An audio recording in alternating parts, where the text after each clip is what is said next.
Hey guys, welcome to the top 5 songwriting techniques no one talks about but me. Hi, my name is Chris Wallen, and I am a multi platinum hit songwriter. I wrote Don't Blink for Kenny Chesney, Love Me If You Can for Toby Keith, and a bunch more. And this is a series. This one you're watching is actually the 3 to 4 out of 5 that's coming up, email sequence about songwriting techniques that I never see taught in when you're teaching the craft of songwriting. So I thought I would do this series, and I really hope you get something out of it. This is a lot. I'm doing these live, so it's pretty rough. So anyway, let's get right to it. Let's and this next subject, I tell you, it's a big one, and I never hear anybody talk about this, and that is the narrator. Let's pretend for a second that you're a stage actor getting ready for a role. The first thing you would do is figure out who the character is you're portraying. Songwriting is just acting through music. Ask yourself, who is the person you are portraying in the song? Not the singer, but the character who is narrating the song.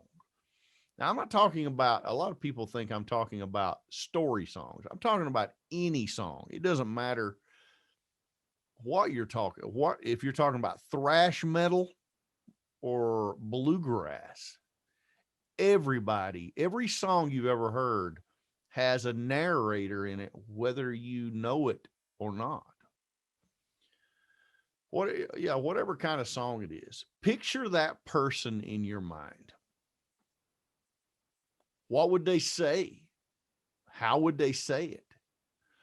What do they look like? Just kind of keep this in the back of your mind when you're writing the song. What have they been through to be conveying the emotion in that particular song? So maybe they're a college kid falling in love. You see that all the time. Maybe there's someone in a doomed relationship that it's ending too soon. A woman scorned taking her frustration out on her cheating husband's car, like in the Carrie Underwood song. She has some anger issues, but anyway. So having an invisible narrator, even if you are the only one who knows they exist, will give your song more character, believability, and style. Okay, that was the narrator. And I mean, that really is important. And just kind of, when you're writing a song, think about the person that you're writing that is talking in that song. Not like I said, it's not a story song. Any song. If it's thrash metal, it's going to be probably a kid that is rebelling against something. So you just keep that in mind. If it's, whatever kind of song it is, keep that person in mind that is narrating the song. Okay, so let's move on. The next thing we're going to be talking about is marketing in songwriting. Let me tell you, I'll probably have some pushback on this one.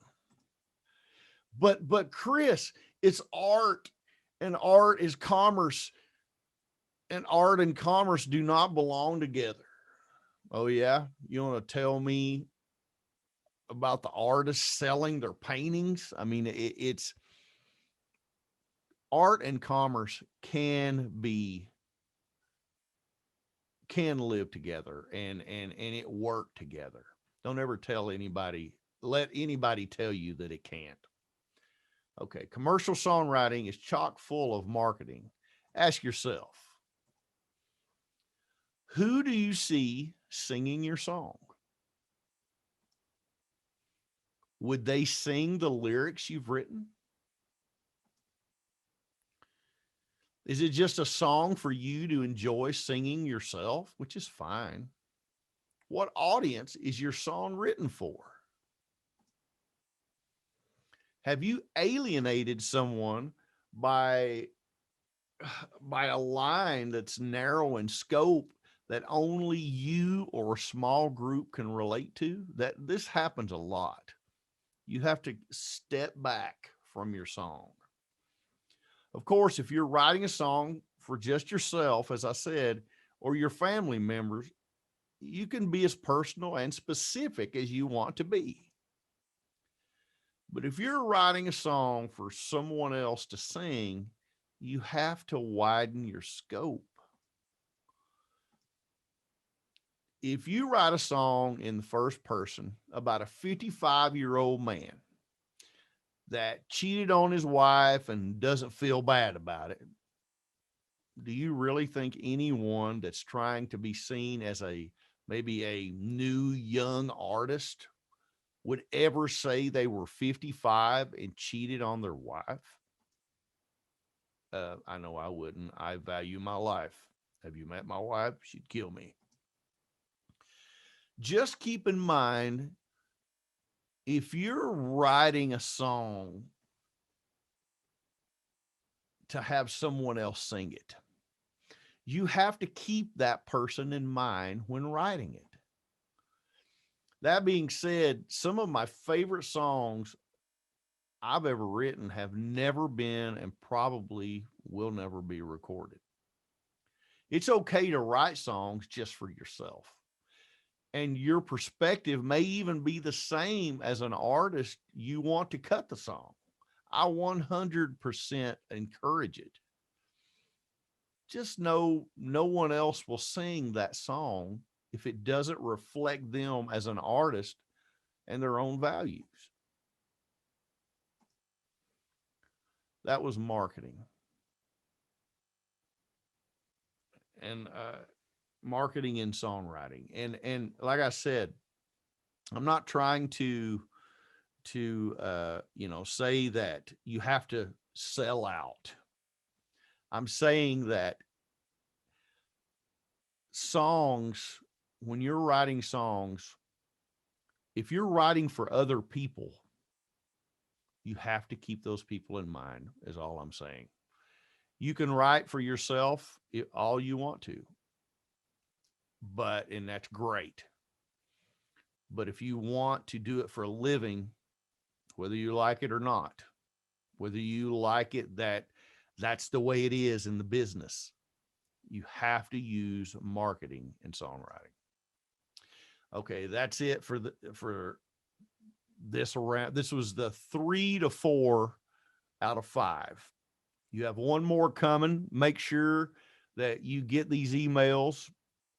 I've got some cool stuff coming. I got to tell you, I'm really excited about some stuff that you're going to be hearing about soon. So anyway, so that's the end of that one, and be looking for the next one. And if you can, white hat my emails that so that you actually get my emails when they come up. As always, thank you so much, and may your next song be your best song. I'm Chris Wallen, and I'll see you on the next email.